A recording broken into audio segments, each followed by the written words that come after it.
free relationship. And that's the thing that we have to understand. A lot of times it's things that we just hold on to that actually cause us to be in a place of depression.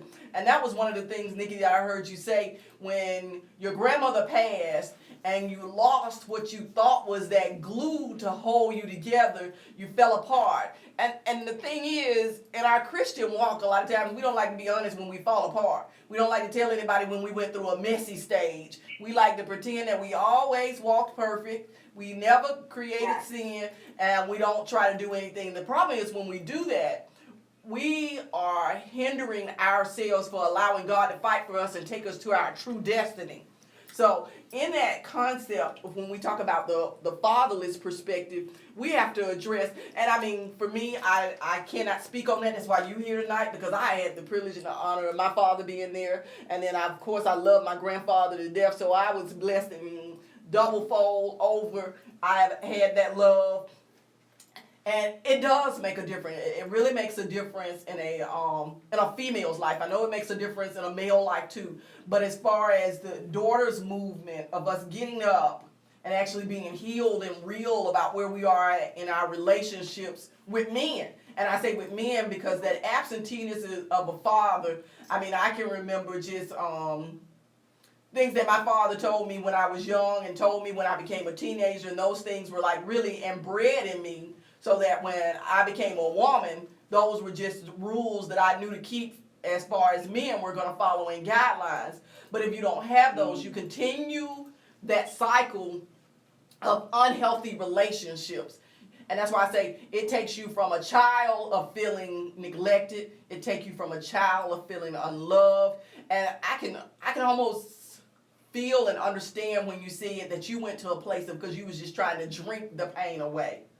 Even though you had become a mother, it was during that period and during that season when everybody else was celebrating that bond. And you felt like you were missing that bond. And the thing is, yes, we're here on a Christian radio station. And the thing is, with a lot of times we like to say just pray. Just pray. But there are some serious actions that have to happen after prayer. And the thing is, if I come to you as a woman, or as I come to you as a female child, and I tell you that I'm broken, I tell you that I'm missing, I'm telling you that I need and I crave for something, but then you send me to the streets to go find it, and all you tell me is to pray about it. You don't teach me how to pray. You don't teach me what it is that I need to be looking for. So I take on the image of the world, and that is how I live my life, and that is what we have to do as a body of Christ. We got to get out, and I actually heard today, and I know it's Tyrese. Tyrese is not a preacher, not a pastor, but I heard him say, we have to go from our experience. We got to teach and reach, and what he said is get in these streets. Because as long as we thinking we can reach people only within the four walls, we're going to miss out on the people who really need to be saved. And if we go back and look at Jesus' example, just like you're doing, you're taking it from where you came from, you're going back within your community, and you're reaching in your community and actually helping the women there become whole. And that's where Jesus was. He worked within his community. He traveled within his community. He got his 12 disciples together and said, we are going to walk among this land. And that's what we got to do. We got to get out in the streets, get outside of the four walls, and save the women from child to womanhood. And the thing is, it starts with men. It starts with men because it began with Adam. Adam was here. He is supposed to have dominion. He's supposed to have headship. And we have broken down, as you said earlier, we have that whole family structure out of order. And we got to get back where we get that family structure back in order. One of the things that I want you to tell, because I know you've spoken to a lot of young women, what are the top 3 things that really women miss out on by not having their fathers present? I'm sorry, say it again. What are the top 3 things that women miss out on when they don't have their fathers present? Okay, so for a fatherless daughter, and I know you kids probably, like what you said, I mean, you have a phenomenal story, so that you're on the other scale that for everything your father was to you. Just if you can remember, if you could just take a moment and just think about the relationship that you have with your father. For everything your father is to you, there's a girl who does not have that. So they're among this community of women who are longing for attention, who are longing for validation, and who has the wrong image and the example of what a man supposed to be in her life. So now, what is a man's role in a woman's life, or even in the family? A man's role, let's look at God. Who is God to us? He's God the Father. He cares about our emotional needs. He cares about our spiritual needs. He cares about our natural man needs. He said it's not good for a man to be alone, so he cares about our natural needs. But God protects us. He provides for us. His presence comes and shows us that he loves us. So his presence is available. And the last and final thing is he makes more things available through his spirit. And his goal is to prosper us as his children. So and I like what you said, the church tells you, well, baby, pray about it. Well, first thing we have to do is the mamas have to be honest. It was not easy for me to go to my estranged mother and ask my mother the kind of questions that I had as a little girl growing up. At 30 years old, and that was about 6 years ago, I went to my mom and I asked her the questions, and I didn't get the response. I didn't get the truth the first time. I didn't get the truth the second time. But I kept knocking at that door because here I was longing for that no. And eventually she began to share with me some of her past and some of the things that she experienced. She had me at 16 years old. And that's one of the statistics for fathers and daughters.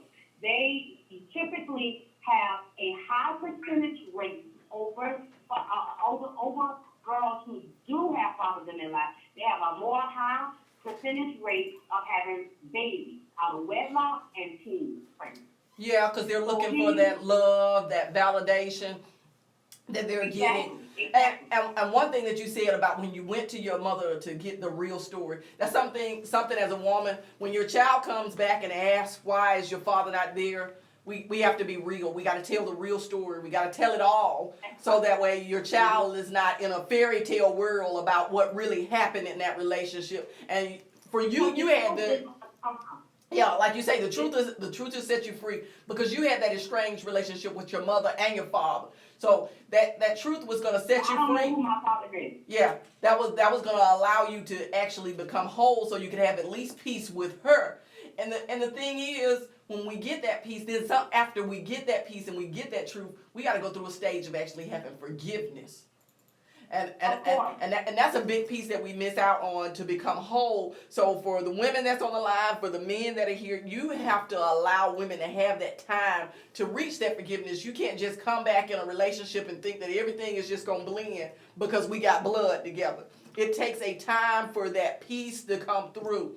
So realize that there is a phase of coming back together. And sometimes there's never that reconciliation. We just have to have that peace within our hearts and get peace with our Heavenly Father. And that's why I say it's going to take other men to step in and be a part of this journey to make sure that this habitual cycle doesn't go on. We have to let girls know that the validation is not about how sexy you look on the outside, but it's about your sexiness of your mind. It's about the sexiness of your spirit. And those things are the things that actually make you a whole person.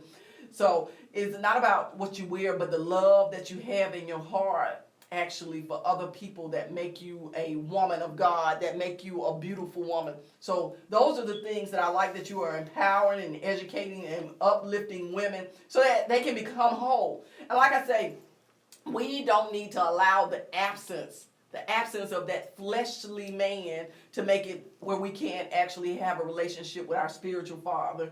What I want to leave everybody with tonight before we jump into our last song, I want to leave you with a thought. If we were all like Paul, we all in some kind of prison. We all are actually in prison by something that we don't speak about, whether it's about fatherlessness, whether it's about alcohol, whether it's about sex, whether it's about drugs, whatever it is that keeps us in prison. If we were in that prison and we were like Paul and we preached the gospel until the prison doors came open. We wouldn't just free ourselves. We would free the other people who were in prison under the same circumstances in that same situation with us. And that's the thing. We have to understand that Jesus in us is powerful than any place that we stand, so that we are not imprisoned by the lack of.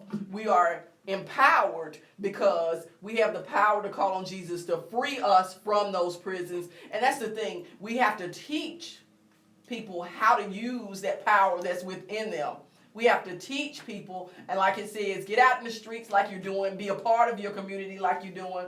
And I want you to tell us, Nikki, what's the thing that you want us to remember about the Fatherless Daughters of America, and definitely tell us where to tune in again so we can see the docu-series. Yes, I like what you said about God being a heavenly Father. This is the heart of God.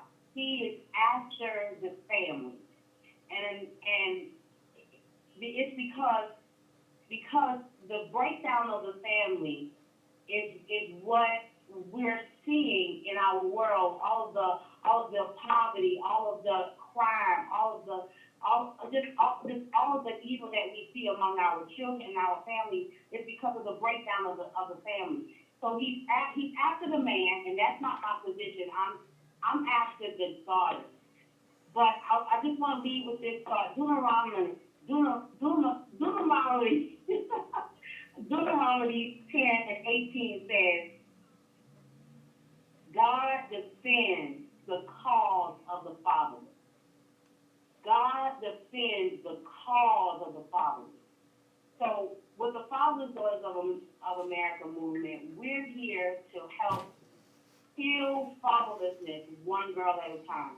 God is your father, and he wants you to know that whatever your earthly dad didn't do for you, that he's able to show you how to heal from that, how to go from fatherless to fearless, how to see him as God, how to pick the godly man for you, and to move from that wounded place to that healed, whole place.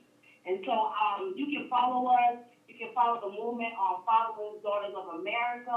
That's the closed group page. Or you can like us on Fatherless Daughters of Savannah, Georgia. It's a docu-series that follows the lives of fatherless girls around the city of Savannah. We have had talks with other cities, and so if you are interested in having our movement or our boot camp come to your city and just empower the fatherless girls in your city, you can email us at fatherlessdaughtertv@gmail.com.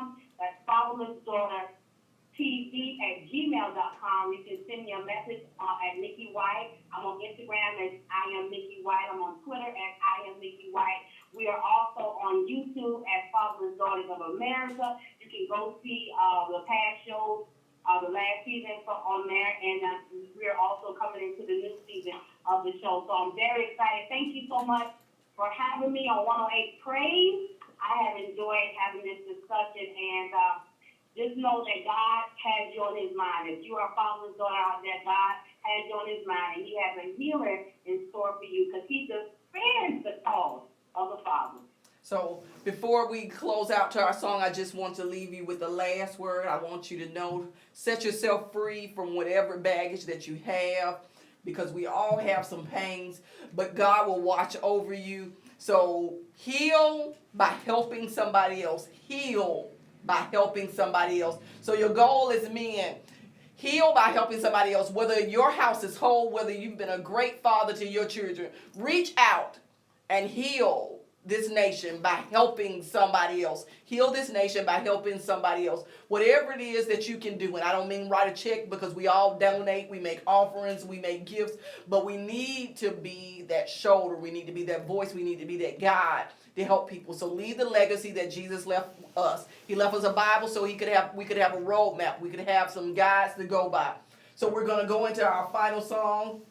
And it's Hezekiah Walker, and it's You're All I Need. And so when you lay out the roadmap for our youth, that is what they're going to need, is Jesus. So remember, And I thank you all for joining us here on 108 Praise. As always, every Tuesday night, that's how you join us at the Relationship Service Station. But 108 Praise is 24/7 on the internet. So no matter how you want to connect, you can connect to us through YouTube, or you connect to us by downloading the app. We are always glad that you are here. Thank you very much. We are going down for the night.